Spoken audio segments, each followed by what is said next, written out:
Olá, seja bem-vindo ao programa Ave Cérebro TV, um programa de divulgação sobre neurociências. E nós estamos fazendo uma série especial chamada Neurociências na Educação Inclusiva 360 graus. Eu tenho aqui conosco o Márcio Baltazar, que é um médico, neurologista, um pesquisador, um jovem pesquisador da FAPESP. Ele também atua no Laboratório de Neuroimagem, Laboratório de Neuropsicologia, aqui na Unicamp. Seja bem-vindo, Márcio. Muito obrigado. E hoje nós vamos estar falando de um tema super interessante, um tema que diz respeito a todos. Afinal, como que nós aprendemos?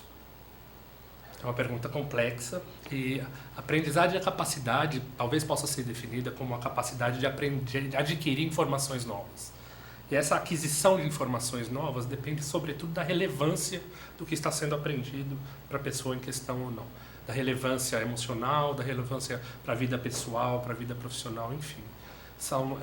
Esse processo ativa diversas áreas do cérebro que atuam em concerto, em conjunto, e o que é mais relevante é mais armazenado, a informação é mais consolidada para um eventual uso no futuro. Isso que é bem interessante, né? Porque acho que a questão da relevância vai depender muito das fases da vida da pessoa. Acho que as crianças, né, de certa maneira, é tipo uma esponja, pega tudo, absorve. Mas depois que chega uma certa idade, você começa... O que eu levo com isso, por assim dizer, né? Por que me interessaria aprender isso? Então, existe um ganho secundário, tal, da relevância da informação. E, realmente, isso é um ponto importante. Mas, assim... Márcio, fala um pouquinho para o pessoal que está aqui assistindo, no sentido de que nós temos o cérebro, que é essa máquina fantástica tal, né? E que ela talvez, podemos dizer que é a responsável por esse processo de aprendizagem. Mas tem alguma região do cérebro, o cérebro como um todo, até a gente brinca, né, que fala, isso usa só os 10% do cérebro. E aqueles 90% fazem o que, afinal, né? Imagina se a gente usasse aqueles 90%. Como é que está hoje em termos de conhecimento, de funcionalidade, de funcionamento cerebral, para dizer, olha, quais são as regiões mais relevantes no processo de aprendizagem, e que tem também tudo a ver com a questão da memória também, né? Tem várias... A gente vai voltar na memória, mas vamos pegar, a princípio, essas regiões no cérebro. O que a neurociência já conseguiu desvendar, mapear, por assim dizer? Primeiro que eu não gosto muito dessa história de 10%, enfim, eu acho que o nosso cérebro funciona muito em concerto, né? Mas as informações que são provenientes do meio chegam por diversas formas no cérebro. Chegam pela via visual, pelos sentidos, né? Pela via visual, pelo tato, pelo olfato, pela emoção, enfim, essas áreas são coativadas. E é de fundamental importância que existam algumas áreas específicas do cérebro que ajudem na codificação e na evocação posterior dessas informações. Se for pensar, tem um lugar do cérebro que está a memória? Não. A memória é um processo psicológico que depende da interação de áreas relacionadas ao processamento afetivo, a área relacionada à linguagem, a área relacionada a cores, a sons, enfim, que atuando em conjunto, em concerto, produzem esse processo psicológico complexo da memória, né? E a memória que você falou, né? Quer dizer, tem vários tipos de memórias, né? Então, quais são esses aqui para o pessoal, só para ilustrar um pouquinho? Há vários tipos de memória, esses tipos de memória podem ser classificados basicamente em dois tipos. Uma memória de evocação, de lembrança consciente, e uma memória de evocação de lembrança que não necessariamente é consciente.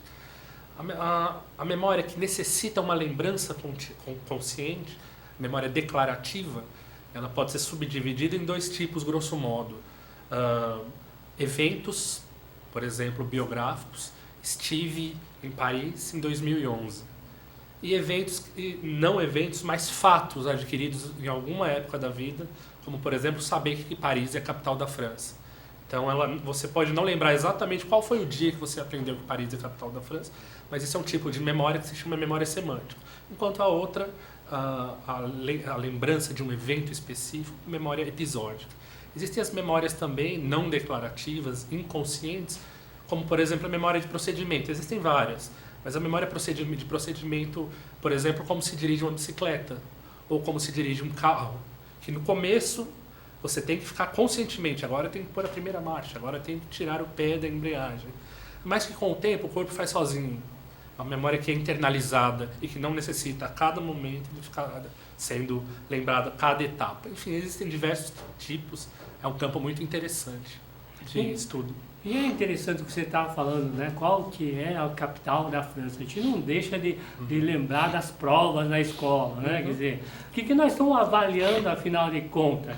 Qual que é a modalidade de memória, então, de memória, nesse caso, declarativa, Enfim, nesse caso, que não foi ensinado necessariamente, decore, Paris é a capital da França, Paris é a capital da França, dá para você lembrar. Dia 12 de setembro eu estudei isso e caiu na prova, mas não é necessariamente isso que eu quero dizer. Porque muitas vezes em termos de educação, se confunde memória com decoreba, né? De ficar tendo que repetir 100, 10 vezes a mesma coisa para tentar guardar uma informação e isso ficar como aprendizado. Isso não é necessariamente assim, né? A memória é um processo, de novo, psicológico complexo, que nos dá a nossa identidade, né? Eu sou o Márcio Baltazar hoje e sou o Márcio Baltazar de quando eu tinha 4 anos. Por fora nós não temos nada a ver mais, mas somos o mesmo ainda, é a cola que une nossa identidade. Então memória é algo bastante relevante. E no aprendizado, associar a memorização à decoreba eu acho que é prejudicial, porque a memória é importante, ela é facilitada o processo de aprendizado quando a nova informação já vem ligada a uma informação prévia, por exemplo. Isso é chamado memória associativa? Sim. Mas o que é isso, afinal? Na verdade, quando já há uma informação consolidada no cérebro, os caminhos para se formarem novos aprendizados, se estiverem ligados a eles, são mais fáceis. Eu preciso pensar num exemplo, mas imagina que você morou numa casa, por exemplo, numa rua, e você agora mudou para outra casa daquela rua.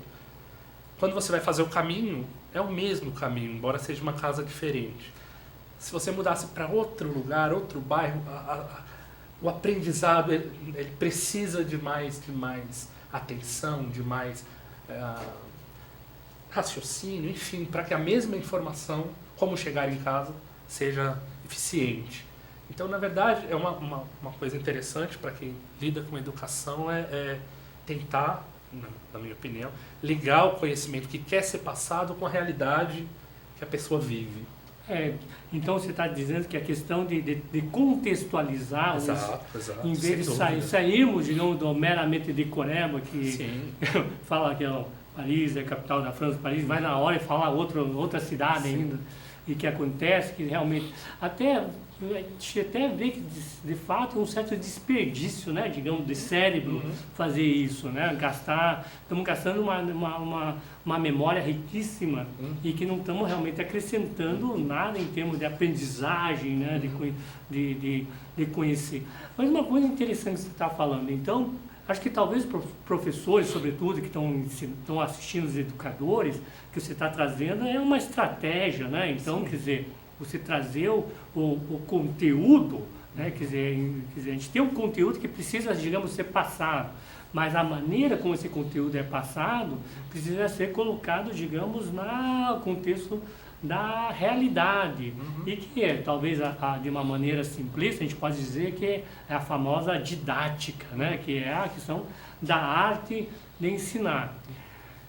Como é que você vê que a neurociência pode talvez estar ajudando o professor assim? Você acha que nessa esfera de colocar, olha, esses tipos de memórias são interessantes de se consolidar? Porque uma outra coisa que você falou agora, que me chamou a atenção, que são essas diferentes modalidades, mas que elas se apoiam uma nas outras. Sim.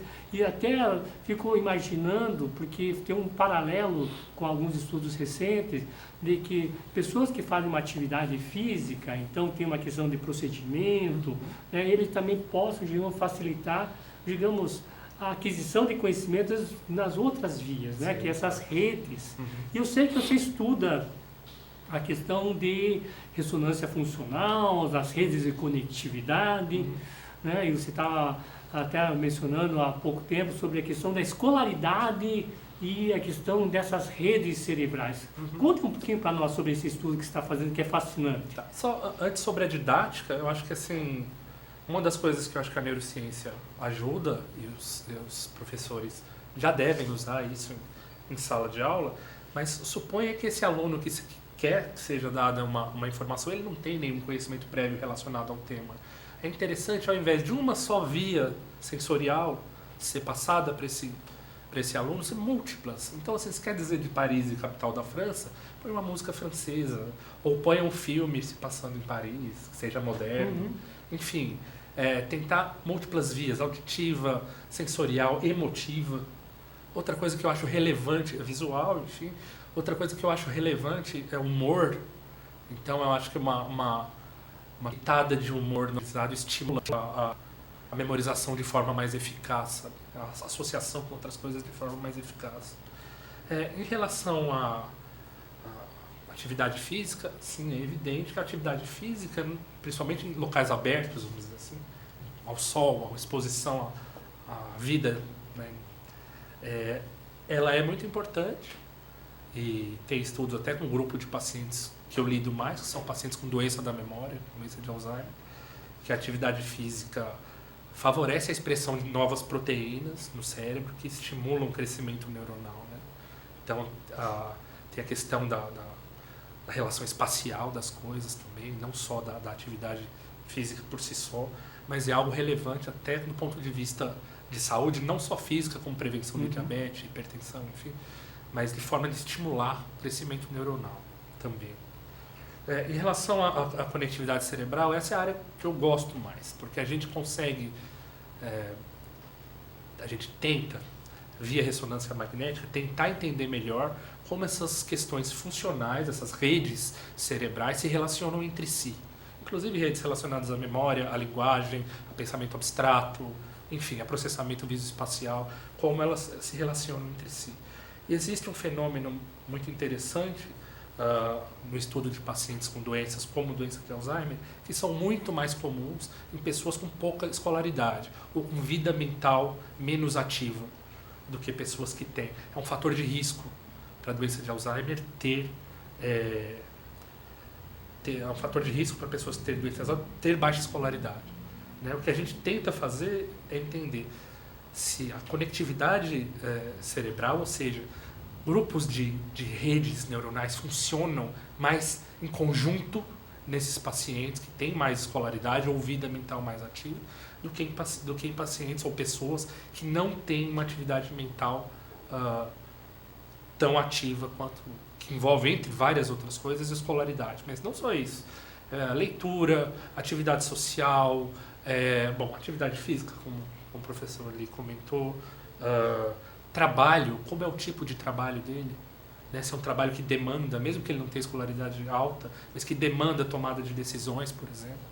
Enfim, esse tipo de estudo é tentar entender se essas redes estão mais densamente conectadas nos pacientes com maior escolaridade do que os com menor. Acho que é interessante que até resgatar um pouquinho o que você estava falando para a aprendizagem, aquela pitada de humor que precisa dar, né? Acho que o Paulo Freire até falou, né? Sem amor não tem como aprender, né? Então, precisa trazer um pouquinho de afetividade que realmente ela torna, digamos, o processo de aprendizagem muito mais potente. E dentro desse contexto aqui, juntando um pouquinho o que você estava falando dessa rede cerebral, né? Dessas conectividades, cada vez mais, né, acho que nós estamos entendendo que o cérebro ele funciona tipo uma orquestra, vários, digamos, regiões do cérebro tá jogando, está trabalhando, né, interferindo ou cooperando com algumas outras áreas do cérebro. E seria interessante até, não sei se você já chegou a ver, alguma coisa sobre a questão de atenção, né? Existe invariavelmente, nós vivemos numa certa, digamos, epidemia de déficit de atenção, por assim dizer. E, de fato, a gente não está dizendo que ela não existe, mas só que acho que talvez a questão desse diagnóstico tem sido um pouquinho inflado. Então, eu queria perguntar, assim, em termos Hoje, em termos de neurociências, a gente consegue fazer uma avaliação dessas redes cerebrais, que sejam de memória ou de atenção, porque realmente para você aprender a memorizar, você precisa também estar atento à situação. Como que você está vendo isso? E porque também outra coisa que você falou, são tantas coisas interessantes, né? Você fala, mas seria bom colocar outra informação aqui e ali, mas existem aquelas outras pessoas que talvez colocam como um crítico, mas se colocar a música vai distrair, né? Então, quer dizer, existe um certo paradoxo, né, de certa maneira, e que acho que é interessante a gente contextualizar e discutir isso. Assim. Será que essas informações que chegam, elas são distratores ou são, digamos, sinérgicos, né? Isso é interessante. Eu, assim, pessoalmente não tenho experiência com o ensino de crianças, adolescentes, mas eu acho que isso, tal qual a medicina, é um pouco de arte, de tentar individualizar o que um consegue, qual é a via de aprendizagem melhor para o João e qual é a via melhor para o Antônio.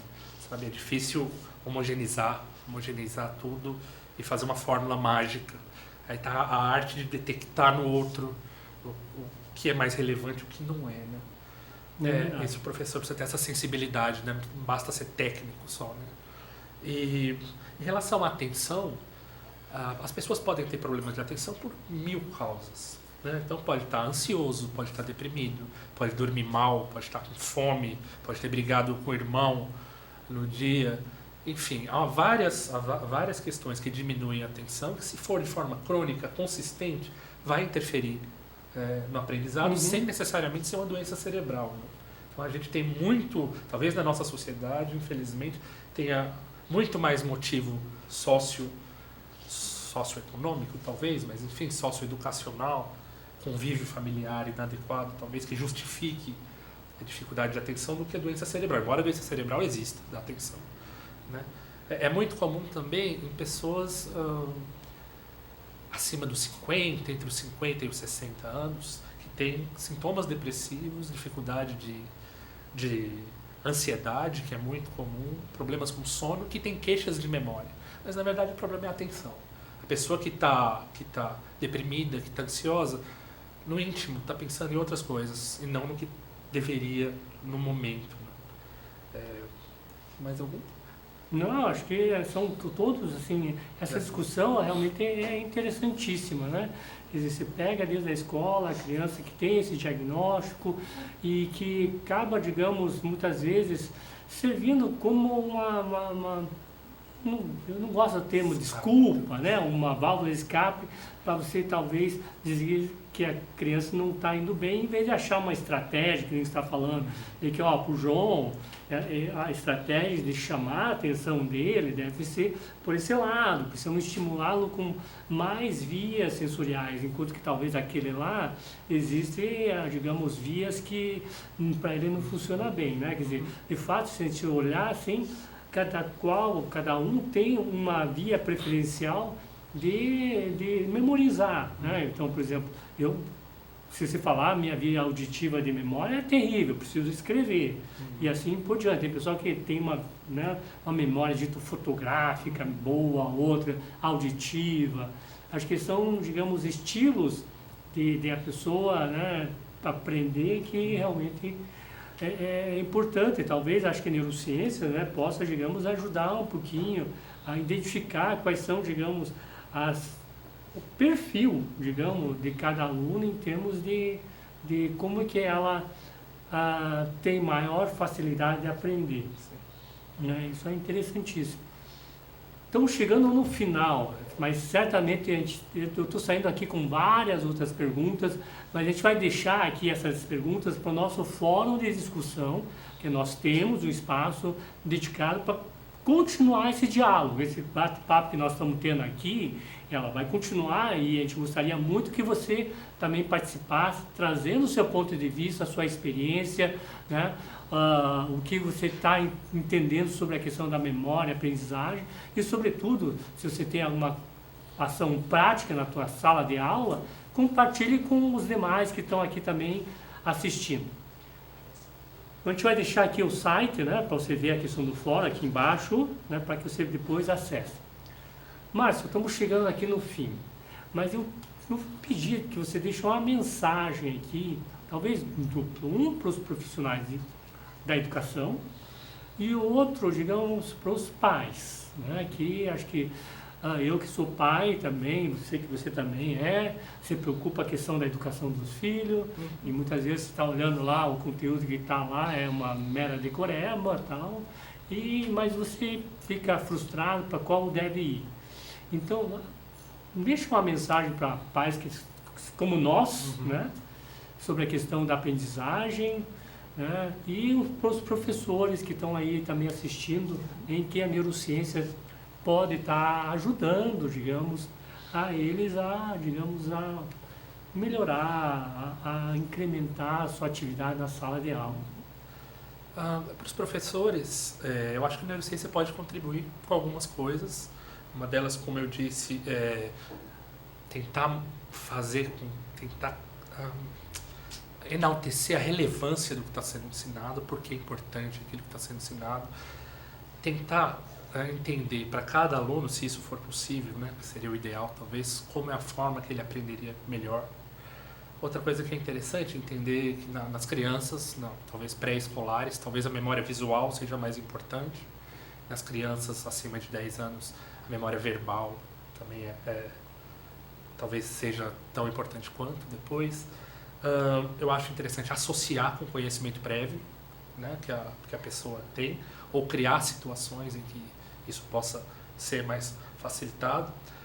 Outra coisa que eu acho interessante, sistematizar o conhecimento, tentar organizar, subdividir, enfim, com gráficos, tabelas, esquemas que facilitem a visão do todo e que a pessoa possa saber das partes do que é para ser aprendido, enfim. São várias coisas, né? Mas eu acho que essas são algumas dicas que são interessantes. Em relação aos pais, é difícil pesquisar. Eu pesquisei tanto escola para o meu filho. Quem não, né? Rodamos lá e assim, primeiro, eu acho que o papel dos pais em casa é tão importante quanto dos professores. Estimular a leitura, ler historinha para eles à noite, diálogo, conversar não necessariamente apenas como se fossem criancinhas, né? Enfim, amá-los antes de como o maior da maioria deles, enfim. E procurar uma escola com um ambiente agradável, que a criança se realize, goste de ir para lá. Infelizmente eu encontrei. Que bom. Não, então acho que nós chegamos ao fim do nosso bate-papo, mas novamente, olha, não é o fim do nosso diálogo. Continuamos no nosso fórum de discussão e aguardo você no próximo episódio do ABC do TV. Fique até a próxima. Obrigado, Márcio. Obrigado pelo convite.